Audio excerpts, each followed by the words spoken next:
তিনটায়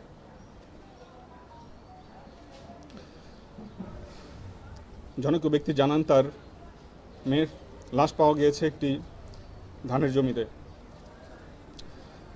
মা দ্রুততার সাথে ছুটে যান এবং লাশটি তার মেয়ের বলে শনাক্ত করেন।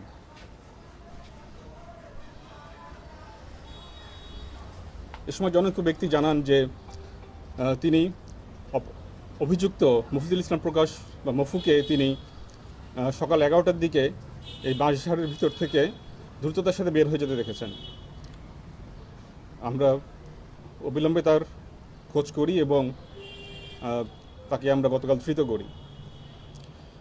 জিজ্ঞাসাবাদে তিনি জানান তিনি ভিকটিমের প্রতিবেশী এবং পুরো পরিচিত এবং এই সুযোগটাই তিনি নেন। তিনি জানতেন কোন সময় স্কুল থেকে মেয়েটি ফিরে আসবে। তিনি রাস্তার